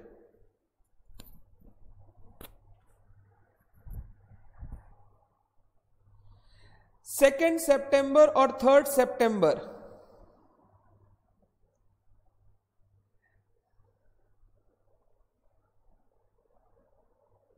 ईशु अग्रवाल 28 अगस्त, ईशु आपने डेज ऑफ ग्रेस इनिशियली जब ड्यू डेट निकाला तो डेज ऑफ ग्रेस ऐड किया ना, आप चेक कर लेना। 2 सितंबर,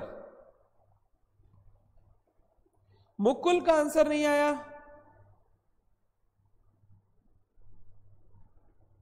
हाँ मुकुल का भी आ गया 2 सितंबर, ठीक है। एक बार इधर चेक करो, इधर मैं कर रहा हूं आपके लिए, ड्यू डेट निकाल रहा हूं, एक एक ट्रांजैक्शन की ड्यू डेट निकाल रहा हूं। पहले वाले का 9 अप्रैल यानी 9/4 से 4 महीना, 9/8 3 दिन जोड़ा 12/8, 18 अप्रैल से 3 महीना, 18/4 से 3 महीना जोड़ा तो 18/7 3 दिन ऐड किया 21/7, फिर 25 मई से 6 महीना, मई मतलब 25/5 6 महीना तो 25/11 3 दिन ऐड किया 28/11, 5 जून से 3 महीना, 5/6 से 3 महीना 5 सितंबर, 6 से 3 महीना 6 9 हो गया, 5 सितंबर 3 दिन ऐड किया 8 सितंबर। ड्यू डेट सही आया सबका? ड्यू डेट से सही आया सबका? Okay done. अब number of days, base date में ले रहा हूं सबसे छोटा वाला 21 जुलाई, बेस डेट ले रहा हूं सबसे छोटा वाला 21 जुलाई। पहला वाला का नंबर ऑफ डेज आ गया जुलाई में 10, इधर 12, जुलाई में 10 इधर 12, टोटल हो गया 22। दूसरा वाला बहुत टफ है, मैं कर देता हूं आपके लिए 0। तीसरा वाला ध्यान से, 10 दिन जुलाई का, मैं कैलकुलेटर पे लिख रहा हूं, 10 दिन जुलाई का, 31 अगस्त का, 30 सितंबर का, 31 अक्टूबर का और 28 नवंबर का, 130 days. Please reconcile if I am right, एक बार रिकंसाइल कर लो ना। और लास्ट वाला 49 days. Okay, thank you Yamini, thank you Devika. Last वाला 49 डेज डन। अब मैं कैलकुलेट कर रहा हूं product,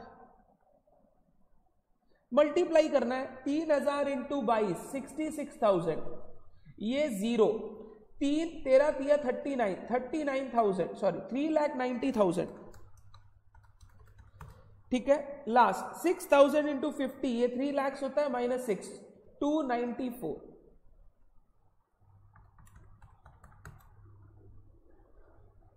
done. Sum of products 294 plus 66 plus 390, ये हो गया 750। सम ऑफ प्रोडक्ट 750 और sum of amount 6 3 9 5 14 17,500। Sum of amount 17,500। Please check करो ना, ठीक है क्या? हाँ ठीक है, थैंक यू। अब एवरेज ड्यू डेट हो गया बेस डेट 21 जुलाई plus sum of product divided by sum of amount, sum of product divided by sum of amount 42.85 days. 21 सितंबर प्लस 42.85 डेज, तो ये आ गया 43 डेज। अब 0.85 है तो फिर तो कोई कंफ्यूजन ही नहीं है सर, 0.5 के बाद है तो अपर राउंडिंग ऑफ। बट हमने एवरेज ड्यू डेट में सीखा था 0.5 से नीचे भी है तो भी अपर राउंडिंग ऑफ। इंस्टीट्यूट का मैथ देखोगे कंफ्यूजन होगा, कुछ सम में किया है कुछ सम में नहीं किया है। लॉजिक यही है, 42.1 डेज मतलब 42 के बाद वाला दिन, 42.1 मतलब 42nd डे खत्म हो गया है, तो कौन सा दिन होगा? 43rd डे होगा। लॉजिक वही रहेगा, तो आप हमेशा एग्जाम में वही करेंगे।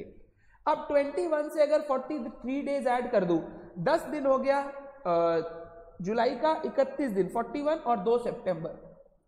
जिन बच्चों का आंसर 2 सितंबर है वो बिल्कुल करेक्ट है। Very good Omkar. जिन बच्चों का आंसर 2 सितंबर था बिल्कुल करेक्ट। रौनक एक बार चेक कर ले मिस्टेक, इशू आप कहां मिस्टेक किए चेक कर लो। पहले बताओ, यहां तक सारे बच्चों को कॉन्सेप्ट क्लियर हो गया? ये एवरेज ड्यू डेट का रिवीजन है, ये एवरेज ड्यू डेट का रिवीजन है। अब इन 3 लाइन को पढ़ना है, जूम कर दिया मैंने आपके लिए। इन 3 लाइन को पढ़ना है आपको। ओके रौनक समझ गया, पहला वाला में गलती कर दिया। और सुन, पहला वाला में ही गलती कर दिया तो मतलब कहां रीजन है मार्क्स मिलेगा? थोड़ा ध्यान रख, थोड़ा ध्यान रख। आप ये 3 लाइन बहुत अच्छे से रीड करें। ओमकार ने एक आंसर भी दिया है, मैं चाहूंगा सारे बच्चे आंसर दें।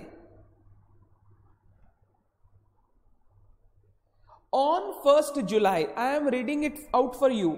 On 1st July, it was agreed that these bills should be withdrawn. ये सारे बिल्स विड्रॉ हो जाएंगे, सारे बिल्स का अमाउंट है 17,500, विड्रॉ हो जाएंगे। Kiran should accept on that date 2 bills, उसी दिन 2 बिल। 1 जुलाई, हाँ 1 जुलाई को बिल खत्म होंगे और 2 नए बिल आएंगे। एक 10,000 जिसका ड्यू डेट 4 महीने का होगा, 4 महीने का, और other for the balance with interest, for the balance with interest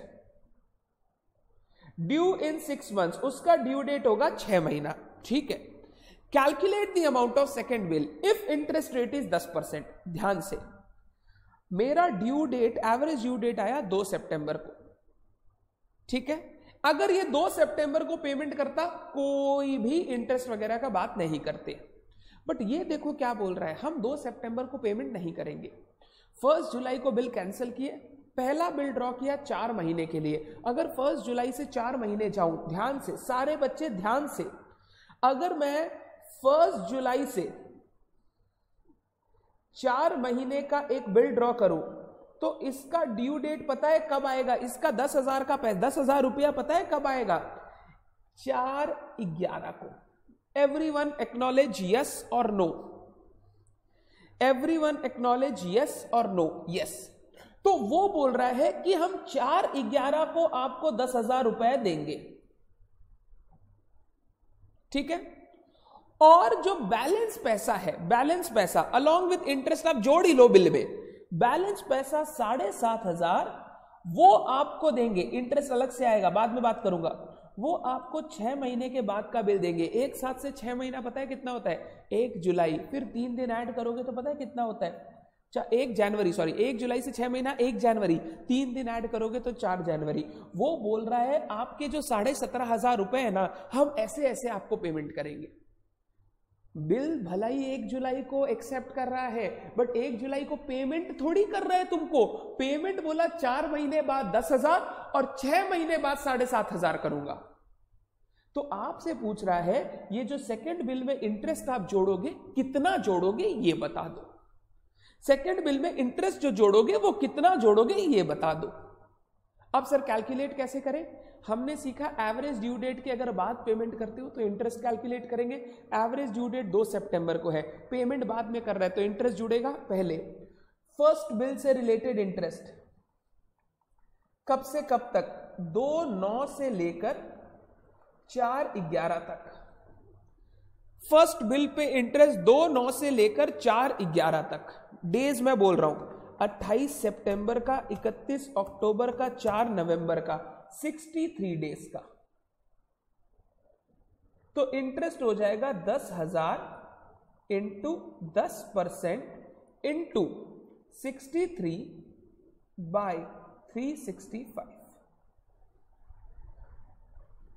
जो 10,000 का लेट पेमेंट कर रहा है, 10,000 इंटू, वेरी गुड आंसर आ रहे हैं आप लोगों का, इंटू 10% इंटू 63 बाई 365। अगर मैं ये निकालने जाऊं तो ये आ गया 172.6। मैं इसको 173 लिख दूं एक बार, आप 172.6 भी लिखोगे तो मेरे को कोई प्रॉब्लम नहीं है। 173 ये पहला वाला 10,000 पे इंटरेस्ट जो वो 4/11 को पेमेंट करेगा। सारे बच्चों को ये बात क्लियर है क्या? एक बार चेक कर लो। कोई ऐसा बच्चा जिसको ये चीज समझ में नहीं आया? वो बोला 17,500 जो है वो हम आपको 2 पार्ट में पेमेंट करेंगे। 10,000 पेमेंट करेंगे 4 नवंबर को, 7,500 पेमेंट करेंगे 4 जनवरी को। आप अपना इंटरेस्ट निकाल के बिल में जोड़ लो। ठीक है, अलग अलग आंसर आ रहा है। एक बार जिनका भी आंसर आ रहा है प्लीज वेट, मेरे साथ चल लो। सर मंथ में क्यों नहीं ले सकते हैं?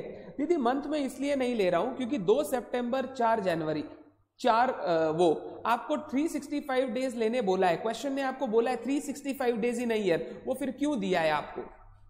जब आपको वो हिंट दे रहा है they want you to calculate interest in days. और आंख पाकर वंश में भी करोगे ना तो बहुत माइन्यूट डिफरेंस आएगा, बट डिफरेंस आएगा, बहुत माइन्यूट डिफरेंस आएगा, बट आपको करना नहीं चाहिए, आपको डेज में करना चाहिए। That is accurate calculation. तो एक्यूरेसी की तरफ बढ़ना इज बेटर। ठीक है, अभी मैं इसको हटा रहा हूं। हाँ, मेरे पास जगह थोड़ी सी कम है, मैं इसको हटा रहा हूं। अब इधर आ जाओ तुम लोग, सेकंड बिल के बारे में बताओ। सेकंड बिल जुड़ेगा पूरा इंटरेस्ट सेकंड बिल पर, बट मैं सेकंड बिल बोल रहा हूं मतलब बैलेंस 7,500 की बात कर रहा हूं। 2/9 से 4 जनवरी कितना दिन? 28 सितंबर में, 31 अक्टूबर में, 30 नवंबर में, 31 दिसंबर में, 4 जनवरी में, 124 डेज। Very good, 124 days. अब 7,500 इंटू, सर 7,500 की 17,500, अरे 10,000 का तो कैलकुलेट कर चुका हूं ना, तो अब 7.5 into 10% into 124 by 365। 7,500 into 10% into 124 by 365, ये हो गया 254.79। तो 255 पकड़ रहा हूं, 254.79 को 255 पकड़ रहा हूं। ठीक है, अब बोल रहा है सेकंड बिल का अमाउंट बताओ। पहले कुछ बच्चों ने आंसर दिया था, सर कितना आंसर दिया था? पहला वाला आंसर आया था 7755, जो अपना इसका आ रहा है, इशू लोग का आ रहा है। सुनना, बच्चे ने आंसर बोला सर 7,500 प्लस 255 का इंटरेस्ट। बच्चे आप यहां पे गलत हो, ये इंटरेस्ट भी तो सेकंड बिल में ही जोड़ना है, ये इंटरेस्ट भी तो सेकंड बिल में ही जोड़ना है। क्वेश्चन ने बोला इंटरेस्ट जो रहेगा वो सेकंड बिल पे ही जुड़ेगा, तो यहां पे ऐड 173 ये आपने करना छोड़ दिया। फर्स्ट बिल में तो हमने इंटरेस्ट ऐड ही नहीं किया, फर्स्ट वाला बिल तो 10,000 का ही है, तो जो इंटरेस्ट ऐड होगा वो दोनों का दोनों सेकंड बिल पे होगा। तो मेरा आंसर होगा 7,500 plus 255 plus 173, 7928 please Mukul, Ishu, जिन्होंने भी 7755 आंसर दिया था, इस चीज को ध्यान में रखना। दृष्टि ने भी आंसर दिया था, बाद में चेंज किया, ठीक है, बट इस बात को याद रखना कि आपको टोटल इंटरेस्ट जोड़ना है सेकंड बिल पर। तो पहला वाला 10,000 का भी जो इंटरेस्ट है ना, वो सेकंड बिल में ही जुड़ेगा। पहला वाला 10,000 का इंटरेस्ट है वो सेकंड बिल में ही जुड़ेगा। एक डाउट है कृतिका, डाउट 2 मिनट में ले रहा हूं मैं, शायद एक चीज बोलने वाला हूं जिससे आपका डाउट शायद कवर हो जाए। आपके मन को शायद मैंने पढ़ लिया है, नहीं तो आप मेरे को बता दीजिएगा अगर मैं नहीं पढ़ पाया तो। 7928 मुकुल, सही है क्या? ये वाला बात कंप्लीट है क्या? सही है क्या? ये वाला बात कंप्लीट है क्या? हाँ या ना लिखो जिन्होंने 7755 आंसर किया, नहीं तो आगे नहीं बढ़ पा रहा हूं। हाँ या ना लिख। ऋषभ बोल रहा है हाँ ठीक है, ऋषभ भी वही आंसर दिया था, ठीक है। एक बार क्वेश्चन शो कीजिए ना, ये लीजिए क्वेश्चन आपके लिए, मैं स्क्रीन बड़ी कर देता हूं if you want. Okay, Mukul 7927 दिया था क्या? मेरे को यहां पे क्यों दिखाई दे रहा है ऋषभ दिया था, ओके ओके, तब मुकुल का तो सही था।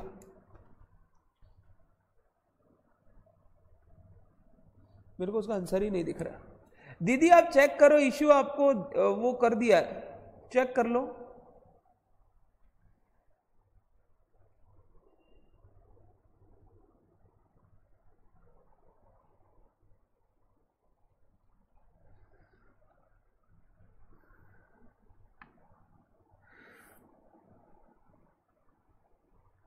रितिका मंथ में मत कीजिए, ज्यादा डिफरेंस नहीं आएगा। आप ये बोल रहे हैं, आपने अगर 4 महीना 6 महीना ले लिया तो ब्लंडर कर दिया दीदी। 4 मंथ 6 मंथ नहीं ले सकते आप, आपको एवरेज ड्यू डेट से मंथ्स कैलकुलेट करना होगा। यानी 2 सितंबर से 4 नवंबर 2 महीना, 2 सितंबर से 4 जनवरी यानी 4 महीना। अगर आपने 1 जुलाई से मंथ के हिसाब से कर लिया तो वो गलत है दीदी, वो तो बिल्कुल ब्लंडर है। शायद आपने वो कैलकुलेशन किया तो आपका डिफरेंस बहुत आ रहा है, अदरवाइज डिफरेंस बहुत कम आएगा, ठीक है। कृतिका एक क्वेश्चन पूछ रही है, मैं ट्राई कर रहा हूं क्वेश्चन को अटेम्प्ट करने का, सुनिएगा मेरा बात। सर सेकंड बिल जो ड्रॉ होगा, ठीक है, आप बोल रहे हो उस पर इंटरेस्ट हमको जोड़ के ड्रॉ करना है। सर ये जो फर्स्ट बिल के ऊपर 173 का इंटरेस्ट है, 173, सर ये वो 4 नवंबर को पे नहीं कर रहा है सर, 4 नवंबर को तो वो सिर्फ 10,000 पे कर रहा है। तो सर क्या ये 173 पर भी इंटरेस्ट नहीं निकलना चाहिए 4 नवंबर से लेके 4 जनवरी तक का? प्लीज जिनके माइंड में ये क्वेश्चन है हैंड्स अप करें, जिनके माइंड में क्वेश्चन, मैं रिपीट कर रहा हूं क्वेश्चन को। सर जो 10,000 वाले अमाउंट पे इंटरेस्ट है 173 का, ठीक है सर, वो 4 नवंबर को पेमेंट होना चाहिए क्योंकि वो 4 नवंबर तक का इंटरेस्ट है। बट सर आप देखो वो 4 नवंबर को पे नहीं हो रहा है, वो तो सर 4 जनवरी को पेमेंट होगा। तो सर अगर वो 4 जनवरी को पेमेंट होगा तो क्या उस 173 पर भी हमें 2 महीने का इंटरेस्ट 4 नवंबर से 4 जनवरी तक का नहीं जोड़ना चाहिए? कृतिका क्या आपका क्वेश्चन यही था? कृतिका क्या आपका क्वेश्चन यही था? और किन बच्चों को ऐसा डाउट आ रहा है? संस्कार का भी, अक्षत का भी, ईशु का भी, वेरी गुड। ये सोचने की बात होती है।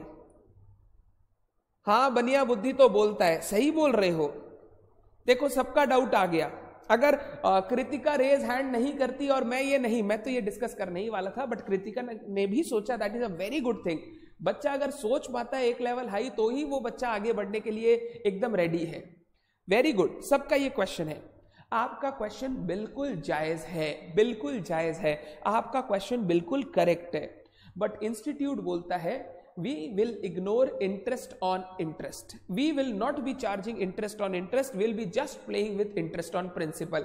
Institute ने यही आंसर दिया है 7928. They have ignored interest on interest. वो बोले जो पैसा बचा हुआ है उसके ऊपर इंटरेस्ट लगेगा, इंटरेस्ट पर नहीं चार्ज करना है. तो आपको आंसर में एक नोट लिखना चाहिए हमेशा. नोट, we have ignored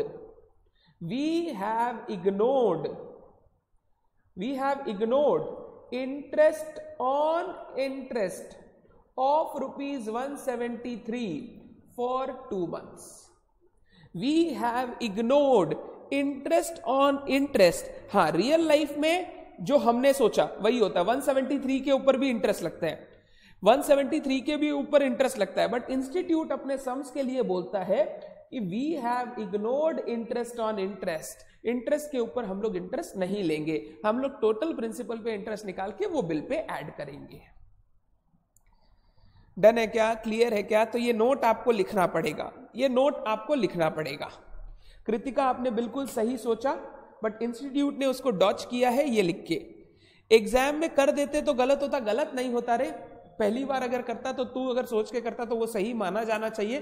बस उसमें क्या होता है, इंस्टीट्यूट के मॉडल आंसर से आंसर नहीं मैच करने के कारण हाफ मार्क या 1 मार्क इंस्टीट्यूट काट लेता. करना चाहिए सही तो यही है, 173 के ऊपर भी 2 महीने का इंटरेस्ट निकलना चाहिए, बट उन्होंने ये असम्पशन लिया है कि interest on interest has to be ignored. Done है बात? सच बताना कैसा लगा क्वेश्चन. क्या इस क्वेश्चन से पूरा का पूरा एवरेज ड्यू डेट का कॉन्सेप्ट रिवाइज हो गया? क्या इस क्वेश्चन से पूरा का पूरा क्वेश्चन रिवाइज हो गया आपको? चलो, वेरी गुड, गजब, मजा आ गया. आपका आंसर सही निकला है तो आपके अंदर कॉन्फिडेंस आया, इसीलिए आपको क्वेश्चन बहुत अच्छा लगा. These type of questions are given in RTPA. मेरे से बच्चे बार बार क्वेश्चन पूछते हैं, सर स्कैनर ले ले क्या, अकाउंट्स का स्कैनर ले ले क्या. बार बार मैं एक ही आंसर करता हूं, नहीं करना है, नहीं लेना है. क्यों नहीं लेना है?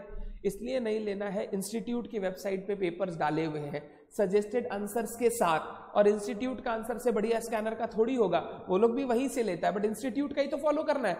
आरटीपी डाला हुआ है लास्ट 6 टर्म का, 5 टर्म का. एमटीपी डाला हुआ है लास्ट टर्म का. जब इतना कुछ अवेलेबल है करने के लिए, प्लीज क्यों स्कैनर खरीदने जा रहे हो? बेकार का बर्डन बढ़ा रहे हो, टेंशन बढ़ा रहे हो. Please refer institute का material rather than all these materials as of now for foundation level. Considering the coverage which I think I have done well, बहुत ज्यादा कवर कर रखा है फाउंडेशन लेवल के लिए आप लोगों के लिए, तो प्लीज आपको अलग से स्कैनर की जरूरत नहीं है. इंस्टीट्यूट के क्वेश्चन देखिए, ये सारे क्वेश्चन आपको इंस्टीट्यूट के मटेरियल्स में, आरटीपीज में मिल जाएंगे. तो ये क्वेश्चन आपको आपके साथ डिस्कस करना था, क्योंकि मेरे को पता है इस क्वेश्चन में सबको गड़बड़ी होता है, तो मैंने एक बार डिस्कस कर लिया. यही नहीं हो रहा है, स्कैनर से क्या करेंगे? रितिका बोल रही है भैया, अरे रितिका, अगर आप ये बात बोल रहे हैं, आप जो इतना मार्क्स लाके बैठे हैं, तो हम लोग जैसा बच्चा कहां जाएगा? हम लोग को तो चुल्लू भर पानी में जाना पड़ेगा. आप ऐसी बात ना बोले, इजीली किया जा सकता है. क्या ही है, क्लास में मैक्सिमम कर लेते हैं, होमवर्क थोड़ा बहुत देते, साथ साथ करो. मैं तो आपको अभी हड़बड़ी करने बोल ही नहीं रहा हूं, सॉल्व करने. मैं तो आपको बोल रहा हूं अभी पढ़ाई के साथ साथ मेरा टेस्ट देते जाओ. मैं 7 टेस्ट लूंगा, टेस्ट देते जाओ. जैसे ही टेस्ट तुम्हारा सारा कंप्लीट हो जाएगा, हम लोग 15 सितंबर को सिलेबस कंप्लीट करने की बात कर रहे हैं, उसके बाद आप करो ना यार आरटीपी एमटीपी. फिर तो आपको करना ही पड़ेगा, क्योंकि बुक का सारा क्वेश्चन देखा दिखाया रहेगा. तो अभी करने का जरूरत नहीं है, ठीक है? हड़बड़ाओ मत, कोई भी चीज में हड़बड़ाओ मत. चलिए, बहुत ज्ञान हो गया. क्वेश्चन हमने टाइम दे दिया अच्छे से. किसी को भी इस क्वेश्चन का स्नैपशॉट लेना है ना, तो आप स्नैपशॉट ले सकते हो. मैं आपके लिए एक हेल्प कर सकता हूं, मैं ये कर देता हूं, अनोटेशन हटा देता हूं. स्नैपशॉट ले लो क्वेश्चन का. बढ़िया क्वेश्चन है, you can take a snapshot. Done. अब मैं छोड़ रहा हूं, आगे जा रहा हूं. हो गया, बहुत हो गया इस पे. एवरेज ड्यू डेट में चलते हैं वापस.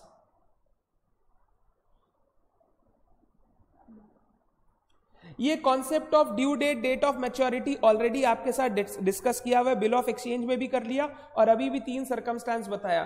कोई आपको अलग से क्रेडिट पीरियड वगैरह ना दे तो transaction date, due date. Credit period दिया हुआ है, बिल का बात नहीं किया हुआ है तो नॉर्मल ऐड कर दो क्रेडिट पीरियड, बिल दिया हुआ है तो 3 डेज ऑफ ग्रेस भी ऐड कर दो, ये सारा डिस्कस किया हुआ है, ठीक है। अगर पब्लिक हॉलीडे पर पड़ जाता है संडेज या other days declared by central government as public holiday तो फिर एक दिन पहले, अगर सडन हॉलीडे है तो एक दिन बाद, ये आप लोगों को पता है ऑलरेडी। हाँ, एक क्वेश्चन बार बार आता है, ये क्वेश्चन देखो तो, क्या हो गया इसको, ये सर मान लो 15 अगस्त सर पब्लिक हॉलीडे है, ठीक है। मान लो सर 14 अगस्त संडे पड़ गया, तो पेमेंट कब होगा सर, 15 का 16 को होगा या 15 का 13 को होगा। तो यहां पे क्लियर किया है day preceding the previous day, हम लोग बोलते हैं preceding working day, preceding working day. तो कोई कारण से अगर 14 तारीख, कोई भी कारण से अगर 14 तारीख is not a working day, the payment has to be made on 13 तारीख। ये बहुत गंदगी वाले क्वेश्चन कुछ बच्चे पूछते हैं, जो बोलते हैं सर अगर मान लो वापस ही हो गया, वापस वो हो गया, अगर वापस सब कुछ हो गया, तेरा पेमेंट करने का नियत नहीं है, आगे बार से पैसा मत लेना, ठीक है। बट ये लिखा है, मजाक कर रहा हूं, ये लिखा है, आप चेक कर सकते हो, ठीक है। अब पहला वाला काम हो गया, दूसरा वाला टाइप ऑफ क्वेश्चन में जाता हूं, म्यूचुअल ट्रांजैक्शन।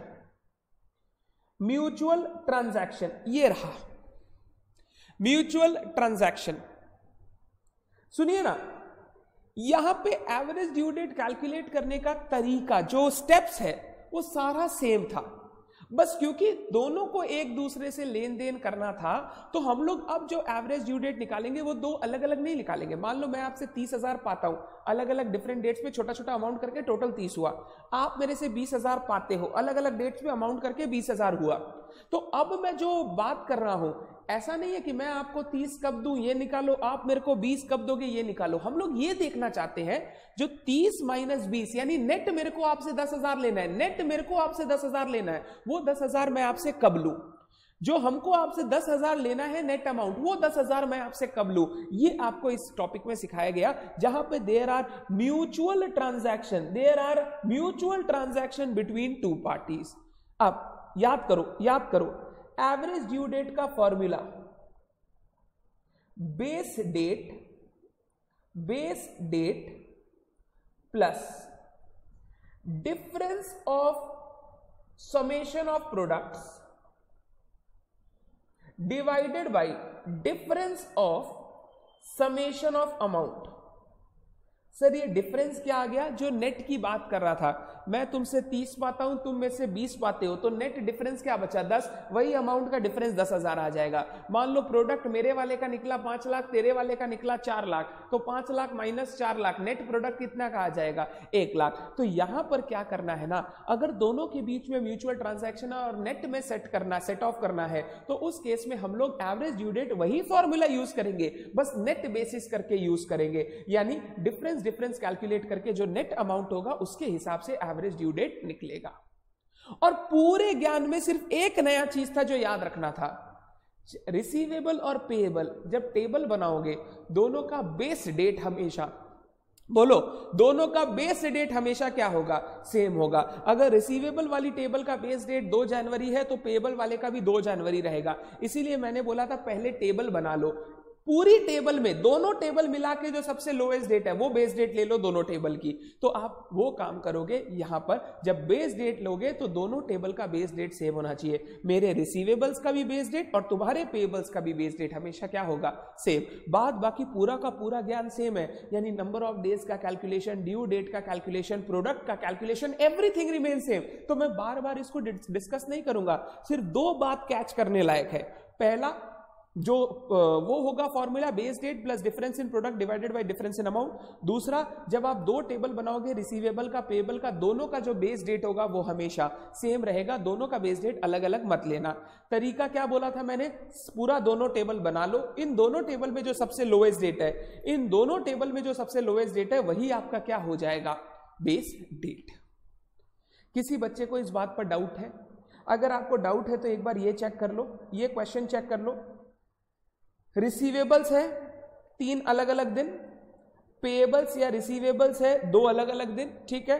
अब 18 अप्रैल, 15 मई, 17 जून, यहाँ पे 23 अप्रैल, मई 24, पांचों में सबसे लोवेस्ट कौन है? 18 अप्रैल। तो यहाँ पे बेस डेट किसको ले लिया?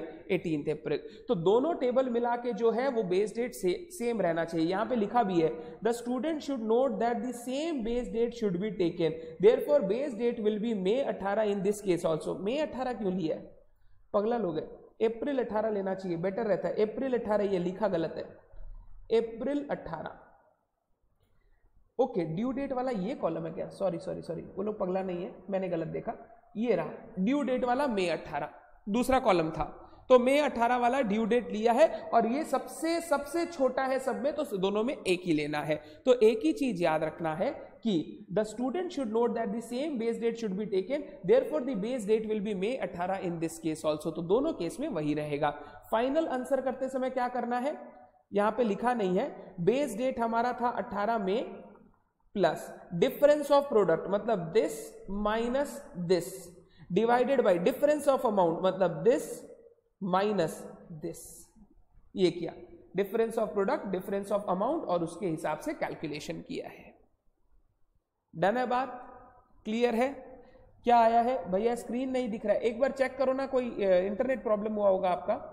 भैया एक बात क्लियर कर दीजिए दैट रिसीवेबल पेएबल और पेएबल रिसीवेबल करेंगे। ओके, ऐसा कुछ बोला है क्या? नहीं नहीं नहीं, कोई जरूरी नहीं है। बेटर यही रहता है, देखो यहां पे तो अकाउंटिंग है नहीं, तो इन दी बुक्स ऑफ बोल के कुछ होता नहीं है। आप मेरी तरफ से भी कैलकुलेट कर सकते हो, आप सामने वाले की तरफ से भी कैलकुलेट कर सकते हो।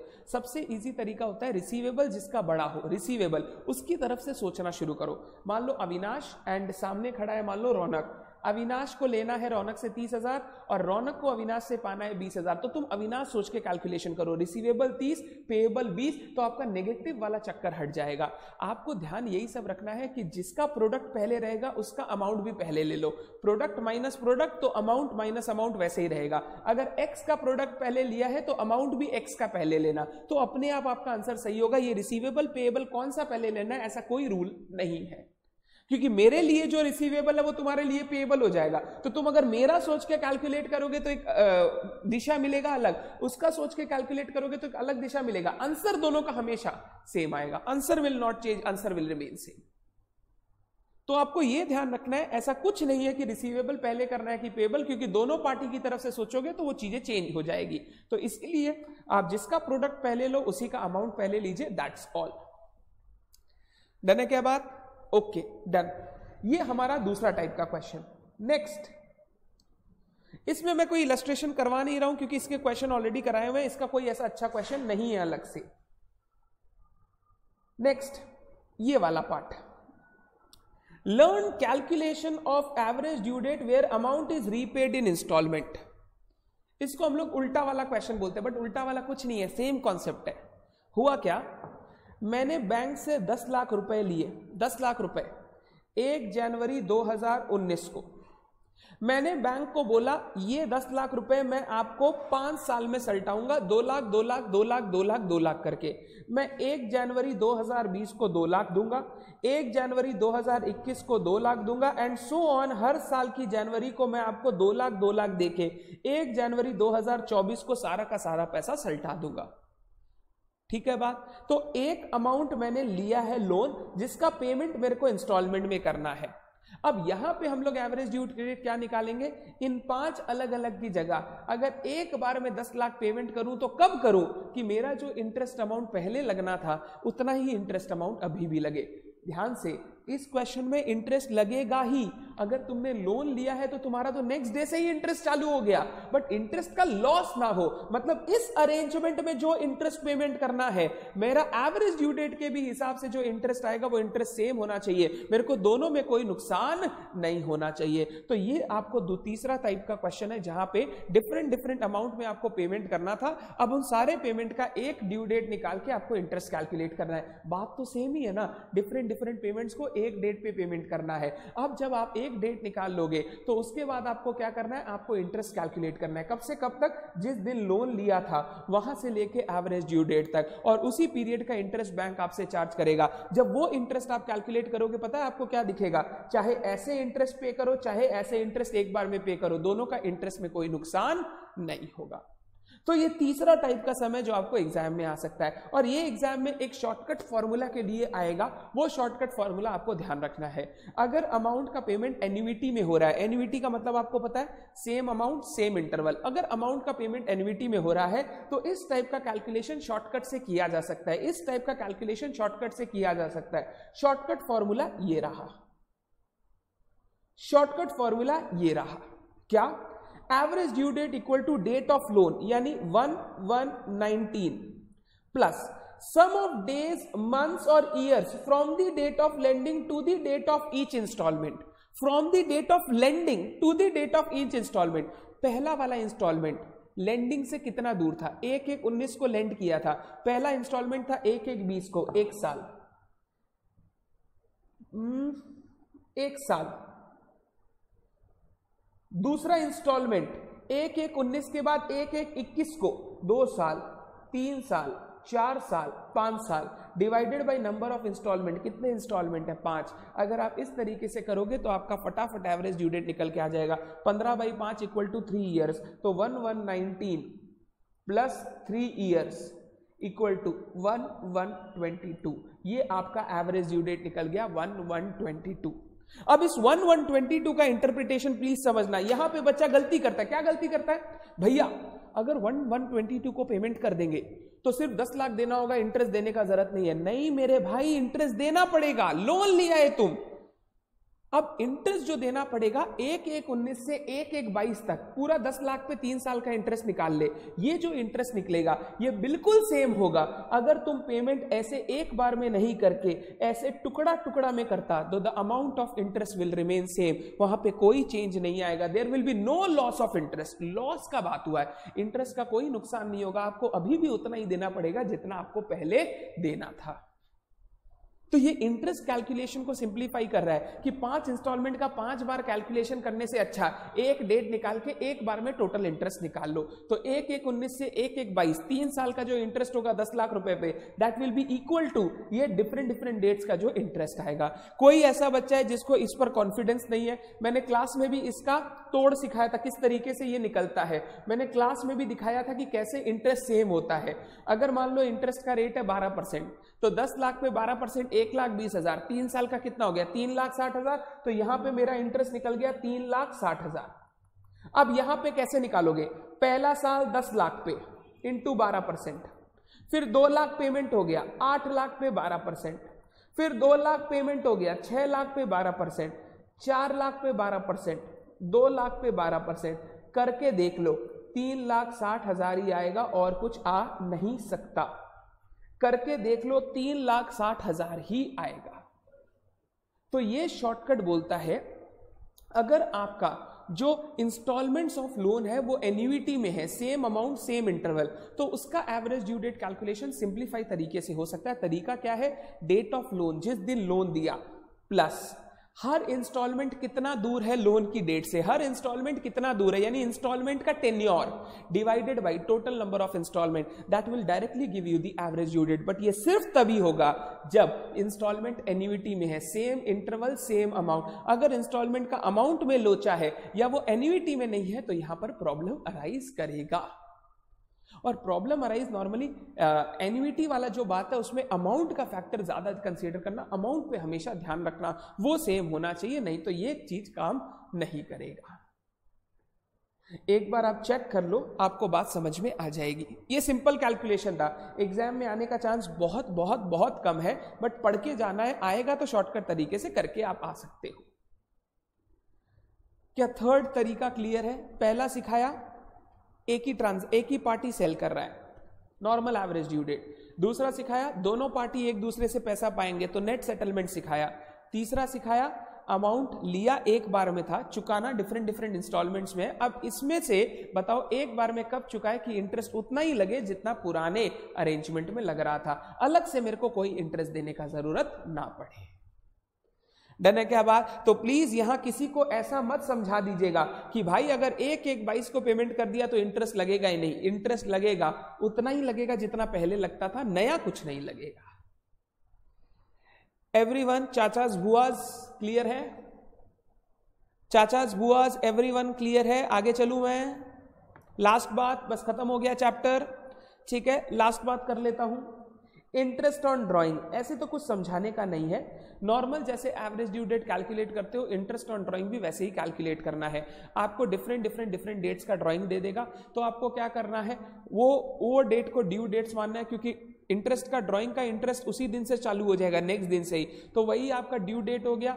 अमाउंट ऑफ ड्राइंग लिखो, बेस डेट लेके नंबर ऑफ डेज निकाल के प्रोडक्ट निकालो और आपको एवरेज ड्यू डेट मिल जाएगा। एवरेज ड्यू डेट निकलने के बाद इंटरेस्ट कैसे कैलकुलेट करोगे, ध्यान देना। ये मान लो 4 ड्राइंग किया है, 1 जुलाई, 30 सितंबर, 1 नवंबर, 28 फरवरी। ईयर एंड हो रहा है 31 मार्च को, कुछ लिखा नहीं, हाँ लिखा है ईयर एंड 31 मार्च को। मान लो ड्यू डेट आया 15 अक्टूबर, मान लो ड्यू डेट आया 15 अक्टूबर, ठीक है। अब जब मैं इंटरेस्ट ऑन ड्राइंग कैलकुलेट करूंगा, अगर ये डिफरेंट पैसा नहीं उठा के 15 अक्टूबर को उठाता पैसा, तो भी इंटरेस्ट सेम लगता। मतलब मेरा इंटरेस्ट ऑन ड्राइंग कैलकुलेट होगा 15 अक्टूबर से लेके 31 मार्च तक, यहां से यहां तक मेरा इंटरेस्ट टोटल पे कैलकुलेट कर लो, आपका आंसर फटाफट आ जाएगा। तो इंटरेस्ट ऑन ड्राइंग को सिंप्लीफाई करने के लिए एवरेज ड्यू डेट यूज कर सकते हैं। अलग अलग ड्राइंग पे बार बार इंटरेस्ट कैलकुलेट नहीं करके सारा ड्राइंग का एक एवरेज ड्यू डेट निकाल लो और वहां से लेकर ईयर एंड तक का एक बार में इंटरेस्ट कैलकुलेट कर लो टोटल ड्राइंग्स पे, तो आपको अलग अलग ड्राइंग का इंटरेस्ट कैलकुलेट करने का दरकार नहीं पड़ेगा। तो इंटरेस्ट ऑन ड्राइंग में एवरेज ड्यू डेट का काम बस इतना ही है, 4, 5, 10 ड्राइंग की जगह एक टोटल ड्राइंग का डेट निकल गया। अब उस टोटल ड्राइंग पे वहां से लेकर ईयर एंड तक एक बार में इंटरेस्ट कैलकुलेट कर लीजिएगा। 1 या 2 सम ऐसा आपको क्लास में कराया होगा, उससे ज्यादा इसकी जरूरत नहीं पड़ेगी आपको। ये सारे टाइप के क्वेश्चन इंस्टीट्यूट कम पूछना चाहेगा, क्योंकि पार्टनरशिप वगैरह में ऑलरेडी ये कवर्ड है, तो इसमें इतना ज्ञान वाला बात नहीं दिखता है। डन है बात, क्लियर है क्या? तो कैलकुलेशन का तरीका यहां पर भी सेम रहेगा, बस एवरेज ड्यू डेट कैलकुलेट करने के बाद वहां से लेकर ईयर एंड तक टोटल ड्राइंग पे इंटरेस्ट कैलकुलेट कर लेना।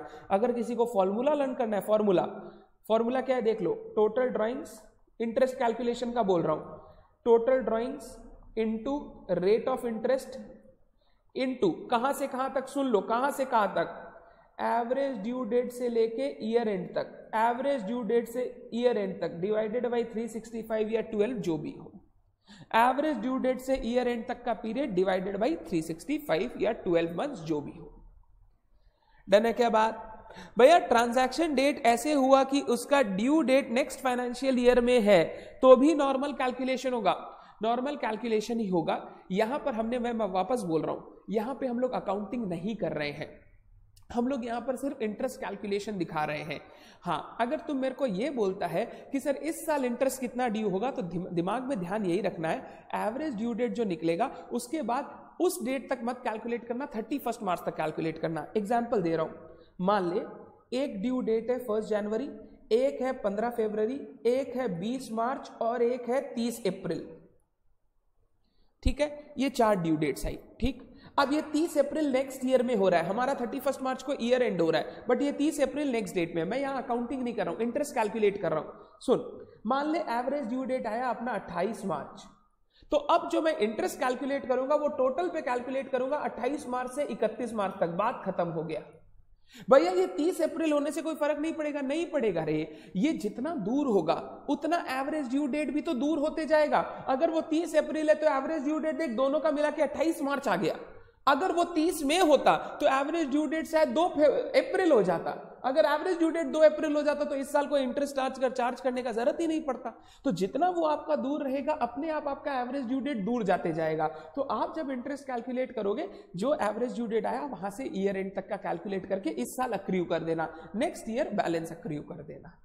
तो उस तरीके से आप कैलकुलेशन कर सकते हो। डन है क्या बात? श्याम डन है? ठीक है, डन। ये हमारा एवरेज ड्यू डेट चैप्टर का टोटल कॉन्सेप्ट था। एक जो क्वेश्चन मेरे को अच्छा लगा मैंने करवा दिया। कैलकुलेशन हर टाइप के क्वेश्चन में बिल्कुल सेम है, बस फर्क इतना ही पड़ता है कि आप कैलकुलेशन कर क्यों रहे हैं और इंटरेस्ट कैलकुलेशन कैसे होगा। ड्राइंग में कैलकुलेशन होता है from average due date till the date year end, average due date till the year end. Normal में कैलकुलेशन होता है from the average due date till the date of payment, till the date of payment. अगर वो late payment कर रहा है तो उस पीरियड का इंटरेस्ट कैलकुलेट कर लेना। सबको क्लियर है एवरेज ड्यू डेट का कॉन्सेप्ट? डन। यहां पर मेरा डिस्कशन होता है complete on average due date.